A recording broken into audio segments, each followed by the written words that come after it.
What's up, Barefoot Nation? Today I'm going to be talking about how to make a garden the easy way. And by that, I mean starting a garden on a blank slate.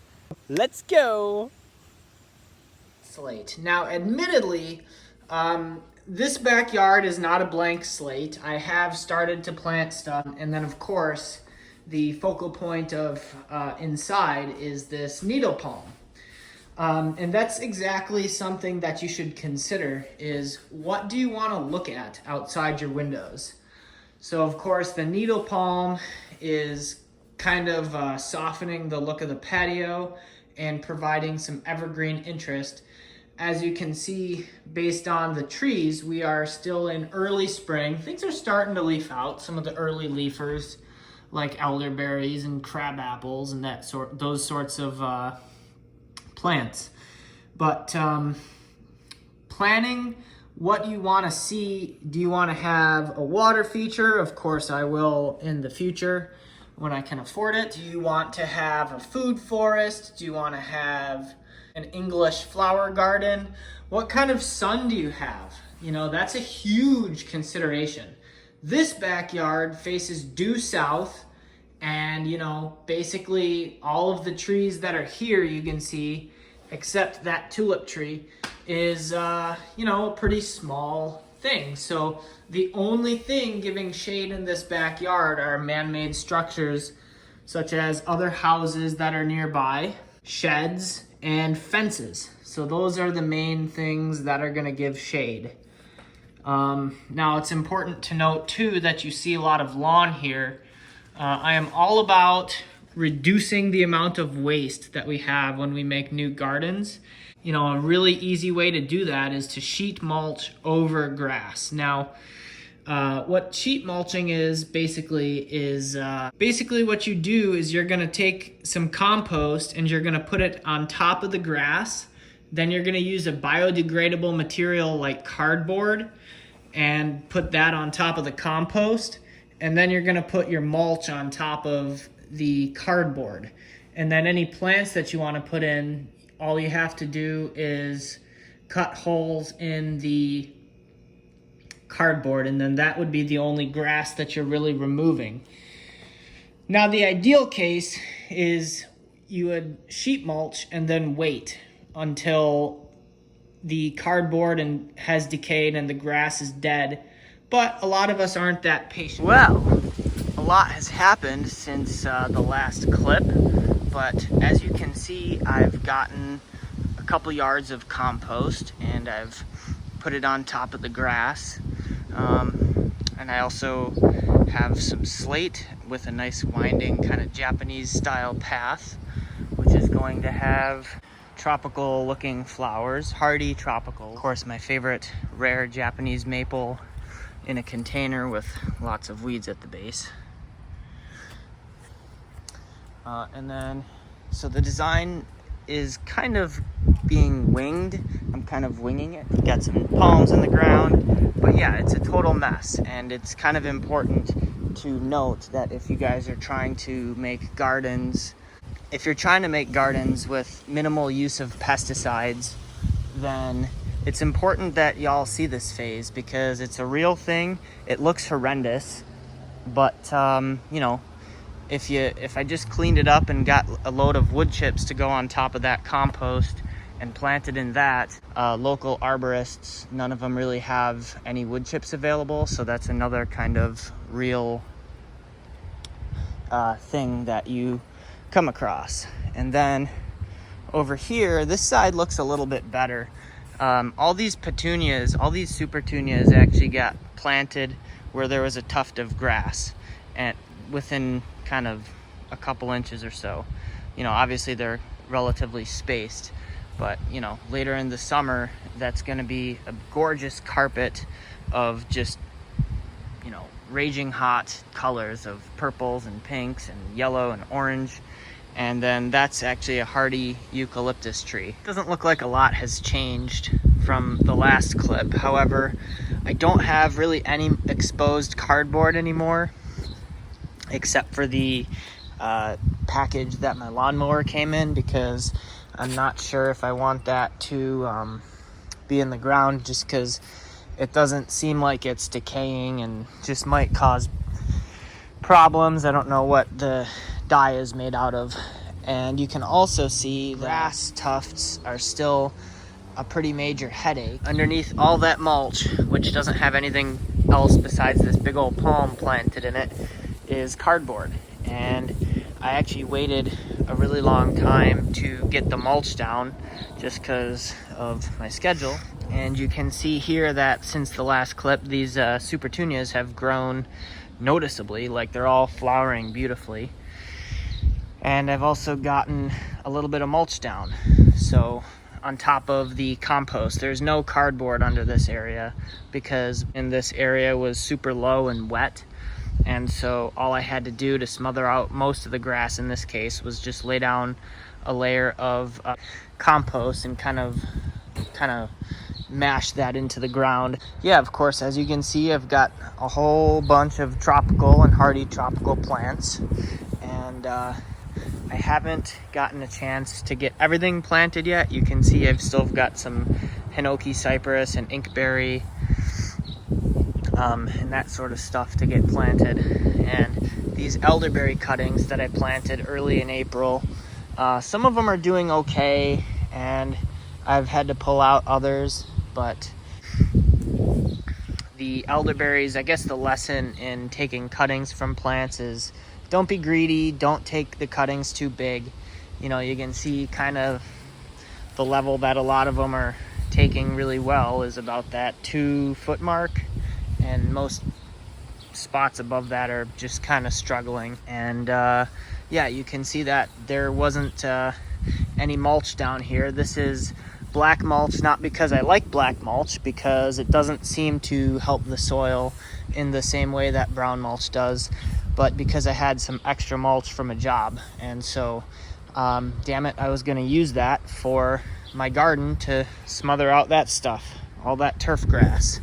So this area, I'm using Roundup to kill the grass in this case. I just want to kind of compare and contrast the organic methods to actually using Roundup for some things, which, you know, down south with some of the more aggressive turf grasses like Bermuda grass and whatnot, you're probably going to need to use chemicals just because, you know, you don't really have that luxury of using organic methods with those super aggressive turf grasses. But all right, guys, so a few months have passed and you can see that the amount of growth that's happened is just incredible.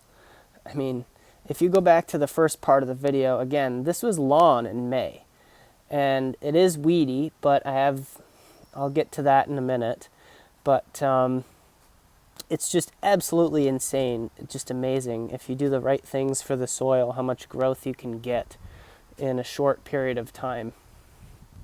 I'll show you the petunia area because that was something I mentioned earlier in the video, so I don't think it really worked out. I have a ton of Creeping Charlie, which I actually don't mind. I think it's a nice ground cover and it flowers nicely, so I like Creeping Charlie. Yeah, call me crazy, it's fine. Yeah, I don't really think the petunias did as well as I was hoping. You know, there's always next year, and, you know, now that the soil is better, it'll be interesting to see how the plants respond.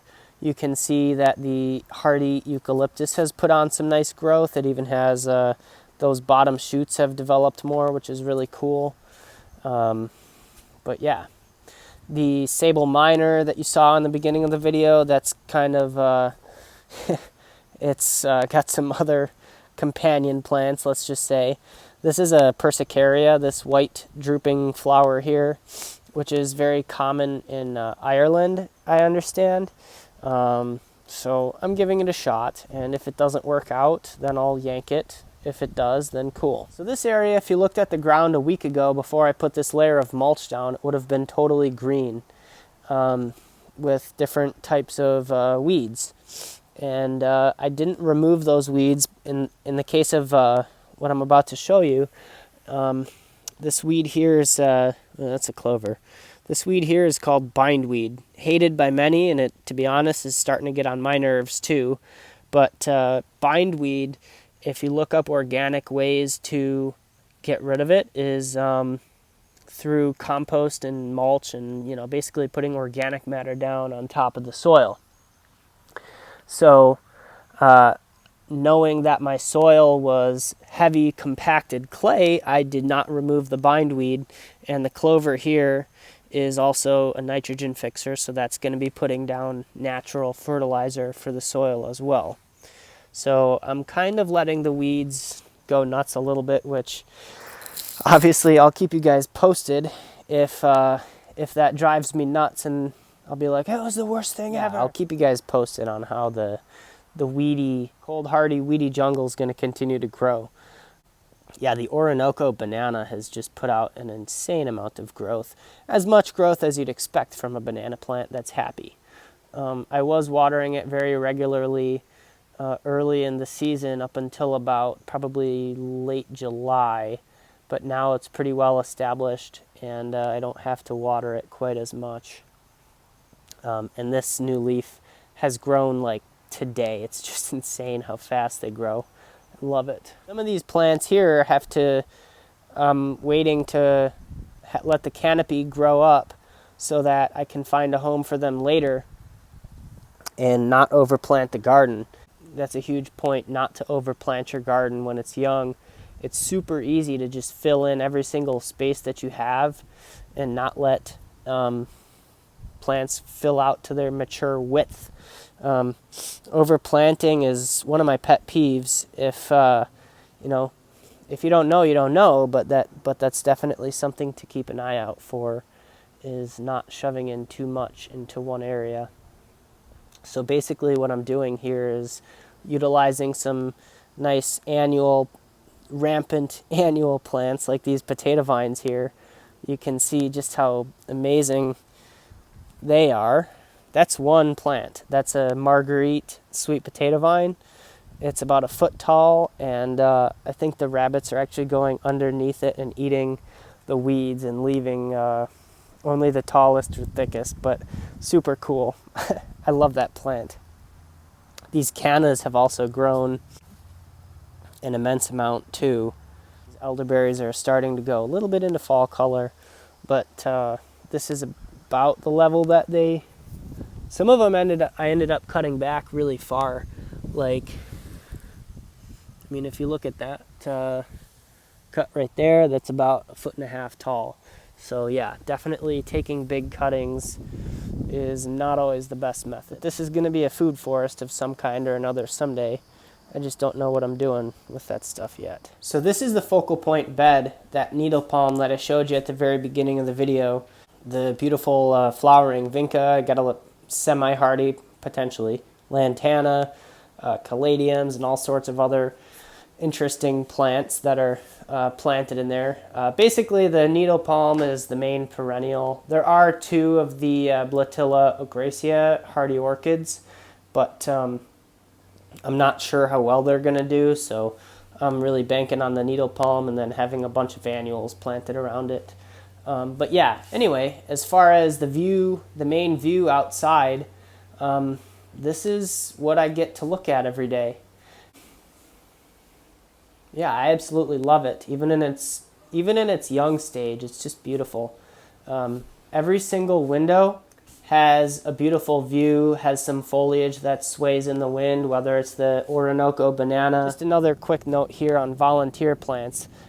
This tree here is a black locust, and by no means should it be 3 feet from your house. It's a large colony forming tree, but I just think it's fascinating that I didn't plant this here, nor are there any black locusts around. So where did that thing come from? Super cool how nature just kind of, if you work with nature, it's amazing what'll happen.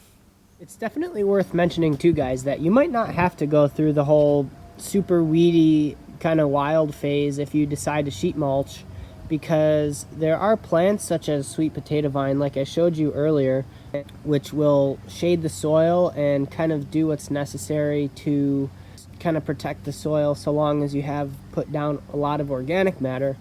And if you have a lot of cover crop type plants, edible or not, that might do the trick for you to kind of get you past the weedy phase. And of course, if you have the time to go out and pull weeds regularly, then that's obviously going to be super helpful too. But what I will tell you is, although it's going to look bad, I would pull the weed and then let the sun dry it. And then what that's going to do is it's going to put all the nutrients that's in that weed back into the soil, and that's going to not kind of exacerbate the process. Anyways, guys, I hope you enjoyed the video. Let me know down in the comments if you think I'm totally nuts for doing this, but I look forward to reading your comments about this video. If you want to see more content just like this, be sure to smash that subscribe button and tap the bell. And if you like this video, be sure to give it a big ol' thumbs up. Anyways, guys, see you on the next one.